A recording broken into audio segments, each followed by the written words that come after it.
Bonjour les amis, je vous fais cette vidéo avec les larmes aux yeux. J'ai beaucoup hésité avant de la faire, je ne savais pas s'il fallait que je rende ça public ou pas. Mais j'ai décidé ce matin de partager avec vous ce que je traverse depuis quelques jours parce que au soir du 30 juin, je me suis retrouvé comme ça en train de perdre près de 200 millions de francs CFA à travers un projet sur lequel je travaille depuis plus de 2 ans.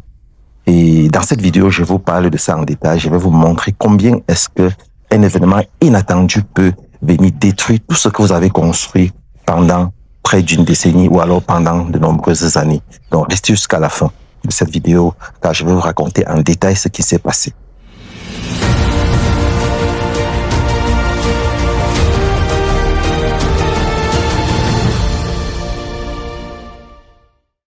Bonjour à tous et bienvenue sur votre chaîne Réussite.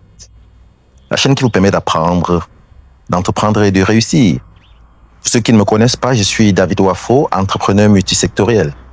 Abonne-toi et active la cloche de notification afin de ne rater aucun épisode. Alors les amis, je vous tourne cette vidéo, comme je l'ai dit tantôt, avec les larmes aux yeux parce que depuis quelques jours, j'ai perdu le sommeil à cause d'un événement inattendu qui a chamboulé comme ça un projet sur lequel je travaille depuis un peu plus de 2 ans. Alors, je commence déjà par vous parler du projet avant d'arriver à l'événement inattendu qui m'a fait perdre le sommeil. En fait, depuis un peu plus de 2 ans, je travaille sur un projet appelé les écoles du futur. Parce que vous savez, j'ai beaucoup d'investissements en Afrique du Sud et l'une des niches que j'ai découvert en Afrique du Sud, c'est que il peut y avoir beaucoup d'argent à se faire dans le domaine de l'éducation. Vous savez, pendant longtemps, le système éducatif était contrôlé et subventionné par le gouvernement. Mais il apparaît que depuis quelques années, les standards ont baissé dans les écoles publiques. Ça fait que les parents recherchent de plus en plus des institutions privées dans lesquelles est-ce qu'ils vont pouvoir mettre leurs enfants parce que désormais, contre ce qui arrivait par le passé, on a des enfants qui étudient, ils vont à l'université et tout ça, ils finissent et ils sont au chômage. Le taux du chômage est à presque 40%, le chômage des jeunes en Afrique du Sud. Alors, c'est comme ça que j'ai pensé à un système éducatif qui devait pouvoir permettre de résoudre ce problème de chômage en Afrique parce que le plus souvent, c'est que ceux qui se retrouvent en train de faire des affaires comme moi aujourd'hui, je suis un entrepreneur accidentel. Donc, je suis dans les affaires aujourd'hui parce que je n'ai pas pu trouver un emploi qui me convenait et c'est comme ça que beaucoup de personnes se retrouvent dans la même situation. Ils ont étudié dans l'espoir de trouver le travail de leur rêve, le boulot de leur rêve et quand ils ne peuvent pas, malheureusement, ils se retrouvent en train de batailler dans l'entrepreneuriat. Pourtant, si pendant qu'ils étudiaient, ils avaient comme option de pouvoir travailler ou faire les affaires, les choses auraient été un peu plus faciles pour eux. C'est pour ça que nous avons pensé à ce système éducatif qui consiste à pouvoir enseigner les enseignements du programme éducatif dans le pays où nous opérons. Et en plus de ça, nous avons des langues internationales que nous offrons parce que nous pensons qu'il est important pour les enfants de maîtriser des langues internationales en plus de leur langue nationale.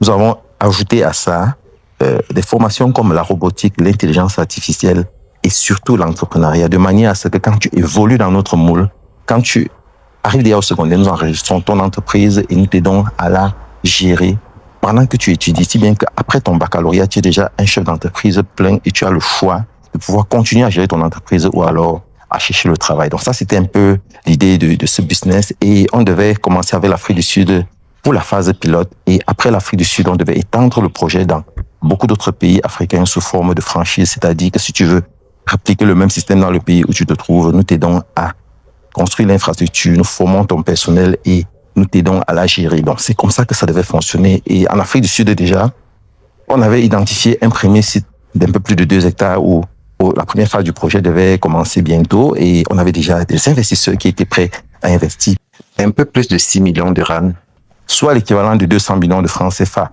Et c'est comme ça que on avait déjà pris les dispositions parce qu'on devait enregistrer une entreprise et il devait faire des petites mises pour qu'on puisse enregistrer la première entreprise, qu'on enregistre l'entreprise. Chacun en fonction du montant qu'il va investir, il a des actions correspondantes et c'est comme ça qu'on a acquis le premier site.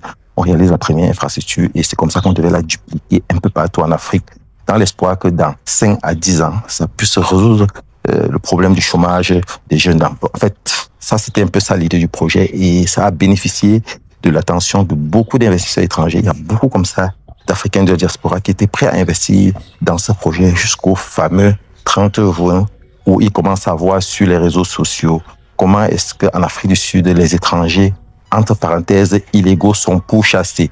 Donc ça, c'est l'élément déclencheur qui a tout foutu en l'air.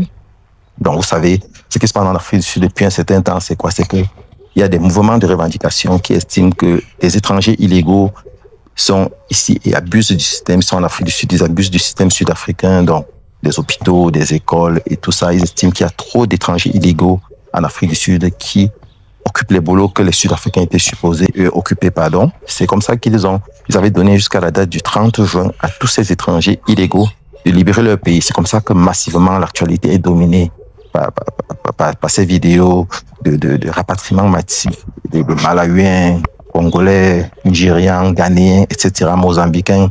Voilà, j'en passe. Et ça donne des allures frustrantes. Donc, à l'issue de cette information, à l'issue des exactions que nous avons vues, parce que nous avons vu certains de ces immigrants être pourchassés dans les rues par les locaux. Donc, tout ça a créé des climats de tension. Ça a incité de la peur aux futurs investisseurs. Et à raison, parce que pas voir ça et rester insensible. Donc là, désormais, ce qui s'est passé malheureusement, c'est que après cette date-là, depuis le 1er juillet, tous ont commencé à tous ceux qui avaient déjà même engagé les dépôts initiaux, ils ont mis des réserves, ils veulent être même remboursés, ils veulent être remboursés. Et beaucoup ne sont plus prêts à pouvoir investir dans ce projet. Beaucoup ne pensent plus que l'Afrique du Sud, c'est le meilleur endroit pour pouvoir lancer ce projet. Pourtant, toutes les dispositions avaient déjà été prises, tous les atouts sont là. L'environnement économique est très viable, il y a les assurances, il y a les sécurités. C'est l'un des pays très bien structurés qui était bien placé pour pouvoir vendre ce projet. Mais actuellement, tout le monde est en train de se retirer du projet. Et là, j'ai vraiment perdu du sommeil.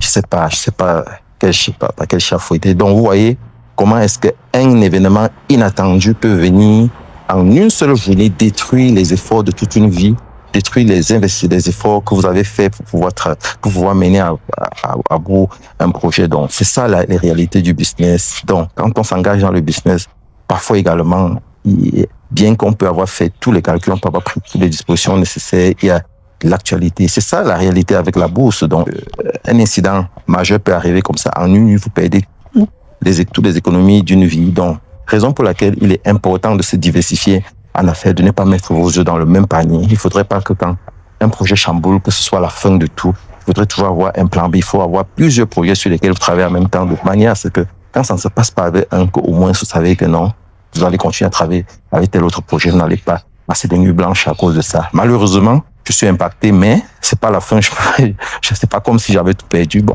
ce n'est qu'un parmi tant d'autres projets sur lesquels je travaille. Peut-être je devrais repenser le projet avec un autre pays comme pays où on devrait le lancer. C'est vrai. Malheureusement, j'avais mis beaucoup d'efforts ici. Peut-être il faut recommencer à zéro. C'est pas très grave. C'est ça la vie. C'est ça la vie de l'entrepreneur. Nous devons être préparés à ça. On ne pleure pas comme quelqu'un l'avait si bien dit.